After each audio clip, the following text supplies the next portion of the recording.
So in February, I was at home on leave,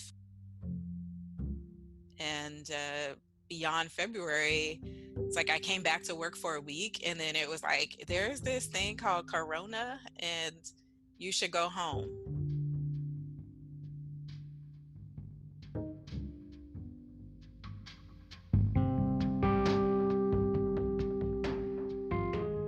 From the Center for Creativity at the University of Pittsburgh, this is Processing, a podcast that explores the place creativity has in the Pitt community.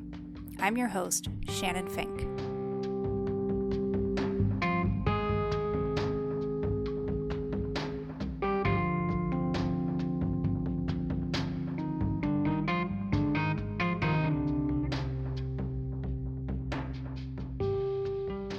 Most of us instinctively react to uncertainty by retreating.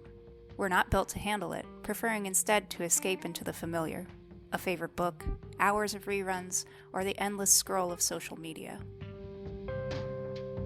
But creativity demands that we take risks. This season on Processing, we explore the ways in which makers work in times of intense social change. How do we learn to practice creativity in times that reflect back to us the most fearful versions of our neighbors and ourselves? To find out, we talk with 5 Pitt makers who persist.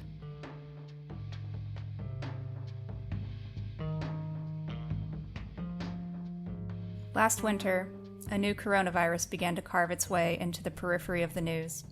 By late January, the WHO had declared a world health emergency. In February, the virus was named COVID-19, and reports of its spread and effects grew more and more dire. The University of Pittsburgh responded in early March by recalling students from their study abroad programs. And on Wednesday, March 11th, Chancellor Patrick Gallagher announced that all in-person instruction at Pitt would be replaced with online and alternative options, and requested that students not return to campus from spring break if they didn't have to. For Pitt student Craig Hayes, a writer and musician, a sense of unreality was quickly creeping through Nordenberg Hall.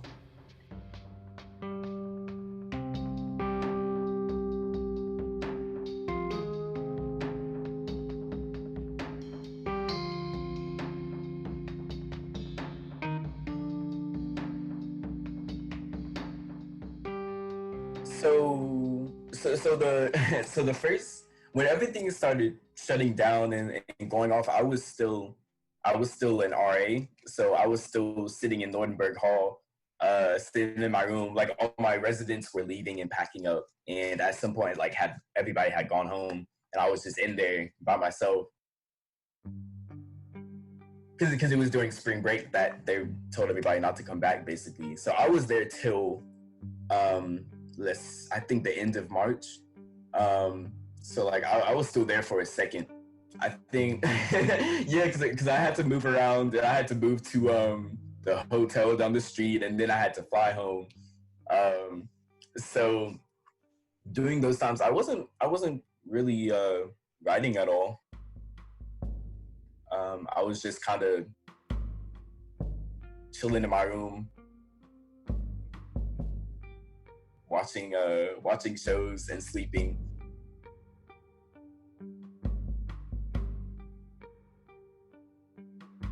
It was crazy, and it was kind of like, oh, like, this is really happening. I don't know what's happening, but I do, but I don't.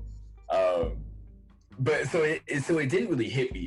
The only thing that hit me was, okay, like, stay away from people.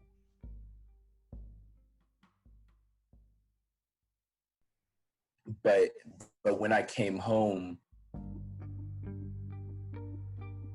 I think it was when I came home, and then when I really started seeing, like, the news, and then, like, the deaths, like, that definitely impacted me, and it made me that made me at least more conscious of this is real. Like, this is a legit thing. And I don't know, like, you feel safe, and you feel like, oh, okay, like, this can happen to me, but it's like, okay, like, let's stop and actually process what's happening. And that might be a side aside like effect of maybe like all the social media and everything that we ingest, everything's just like, and it's like, okay, like go about your day, if that makes sense. But I think it wasn't till the death of George Floyd that everything hit me. That everything really, it seemed so real. It seemed so like in my face, and I couldn't ignore it.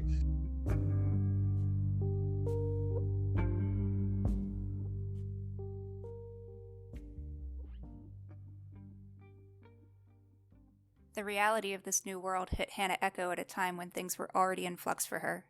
She graduated from Pitt's MFA writing program in fall of 2019 and spent the winter moving, prepping pieces for her first book, Honey is the Knife, and getting ready for a new opportunity. So I like to joke, like I'm a kind of a geek into astrology. So I have a Gemini moon, and Geminis are known for kind of like being all over the place. So one thing is that I am almost never working on one thing at once. Like I usually have several projects.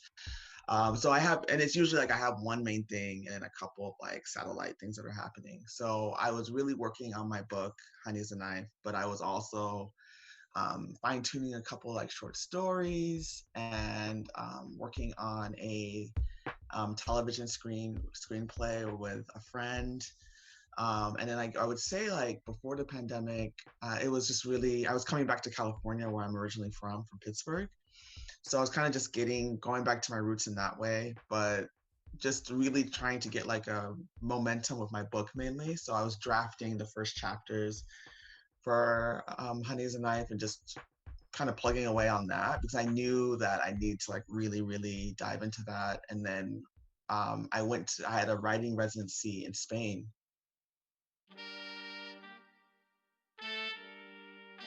It was supposed to be for 4 weeks. And then right when it was like, as I got there, that's when things kind of started to get a little shaky about what was going to be happening with this pandemic. And Spain shut down a lot earlier, so I knew I had to get out of there. So it ended up being that I was only at that residency for 2 weeks, which is actually more than enough, honestly. And I'm glad I wasn't trapped in Spain for, months on end.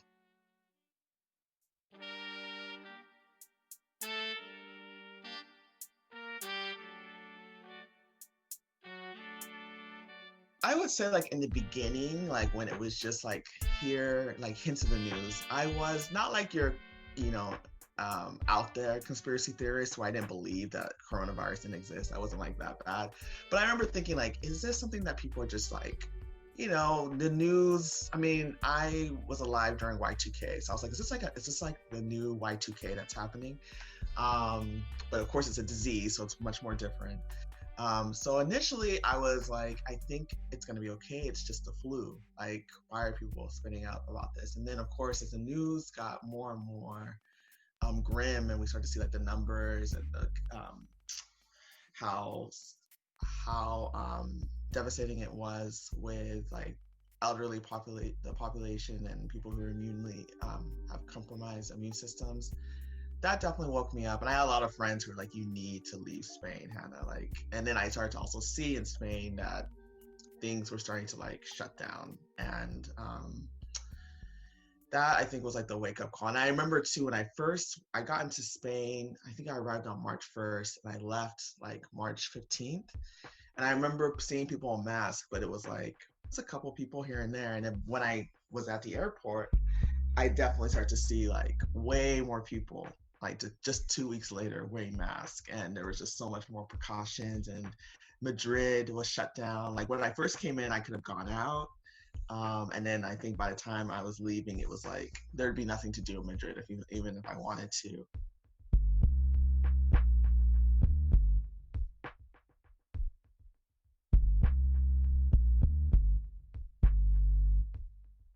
Oronde Sharif was also trying to figure out ways to teach and continue practicing his art in a radically different environment. Oronde is a lecturer in Africana Studies, a dancer, and the artistic director of the Shannon Sharif African Dance Ensemble, and he found his creative energies challenged in the most fundamental ways by COVID restrictions.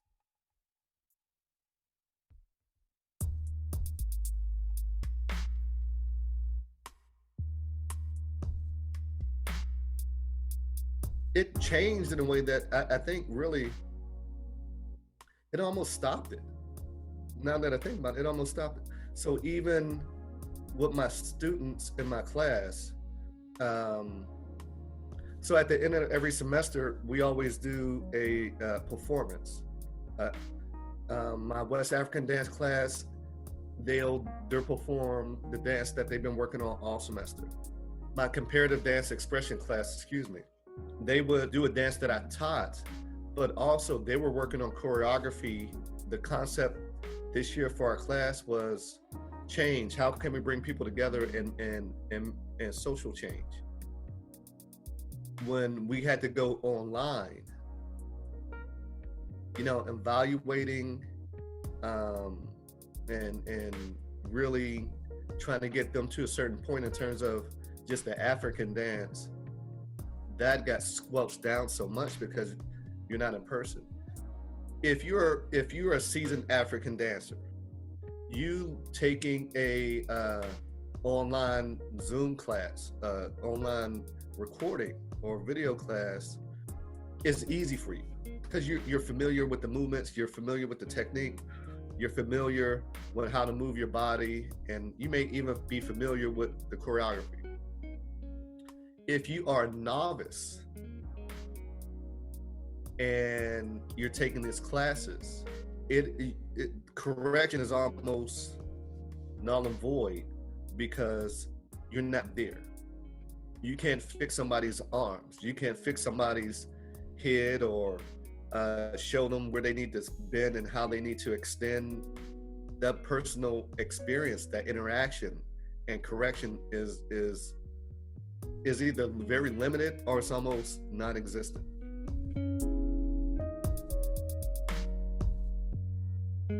It's not even so much about being there a lot of times, but just the mere fact that half the time when you're watching students, you just see the top of the head on the video. You just see the forehead up. So if I need to see the body, now we're talking about how can spending time to adjust the camera to see the entire body for them and for myself. So now I have to move so far back to make sure my body is in a frame. And then I have to come all the way up to the camera to see what everybody else is doing. It limits and almost stifles, does stifle what we can do. So it in terms of creativity, it like really sucked the wind out of everything. There's a whole lot going on. So for me, it just kind of stifles and restricts creativity.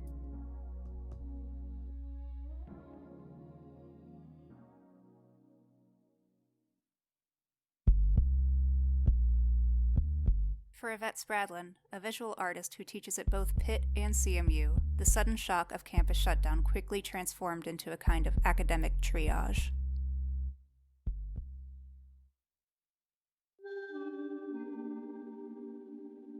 It was wild. Like, I think right when we were told, as if you're part of the university system, that like we went on spring break, and then right before we're coming back from spring break is kind of when they're like, and we're shutting down, we're going to completely remote, and and there was a million emails, and both of my, both at CMU and Pitt, like I was having to figure out what we do, how do we translate this, a studio class into a remote classroom experience. And so there was just a lot of emails, a lot of like, the adrenaline was like way up, for everybody. And just like, oh my God, like we got to learn Zoom, we got to learn this, we got to do this, we got to, figure something out. I think I tapped out a little earlier than some other people. Like I was just like, this has just got to be like what it is. Like, this is like a really unique situation. I also think this is really, like kind of really early on, I felt like it was a traumatic situation, like, and because of that, I didn't want to try to push it so much that, that it would just cause more stress.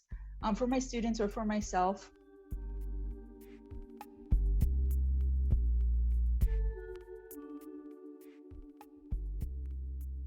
Pitt's Center for Teaching and Learning was tasked with helping faculty like Ivette and Oronde make the pivot to online instruction. Tahirah Walker was working as a manager of learning design for the CTL, but in February she found herself at home on leave, and she started a blog, Black Book Lady, as a creative outlet.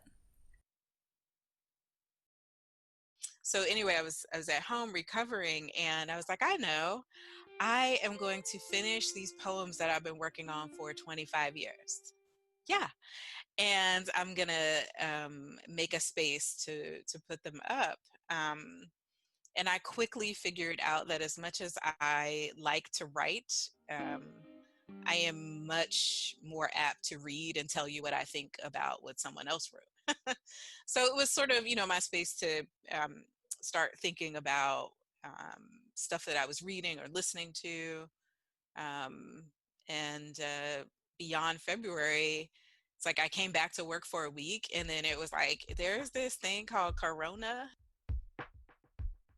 and you should go home.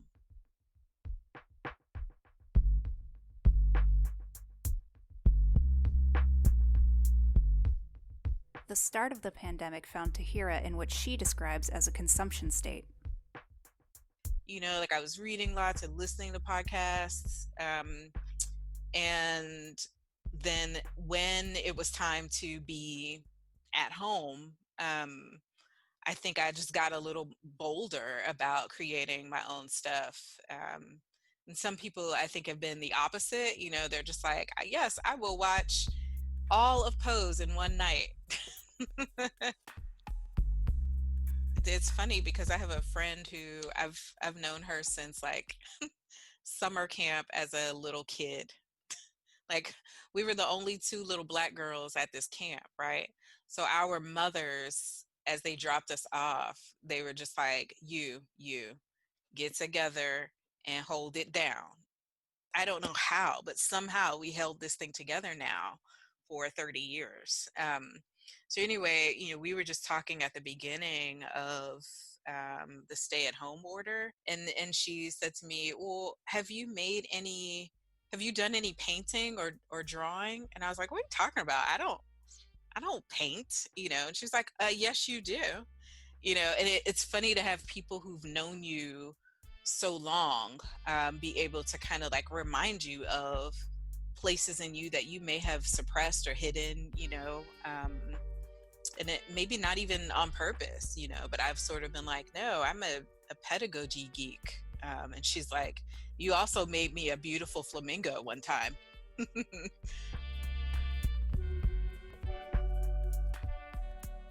So, I think that's been cool too, that in this time I've sort of gotten the ability to say, I am more than just a person who gets up, walks out of my house, goes to work, does this job, and comes home.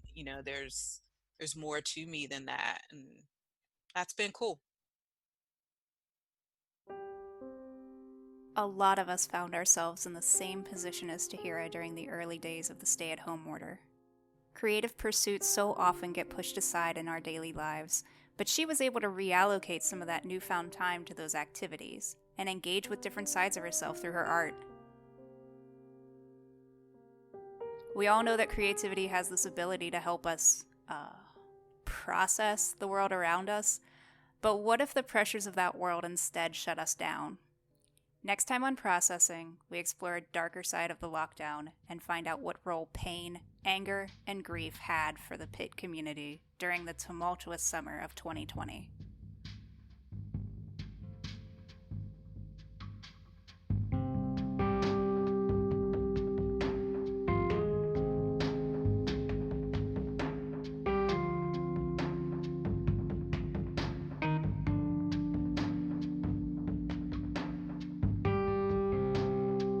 Processing is a production of the Center for Creativity at the University of Pittsburgh. The team includes Jasmine Green, Mike Campbell, Nancy Kirkwood, Kit Ayars, Erik Schuckers, Chad Brown, and me, Shannon Fink. For more information, visit us online at creative.pitt.edu. Music in this episode is by Blue Dot Sessions. Thank you for listening. More episodes are coming soon.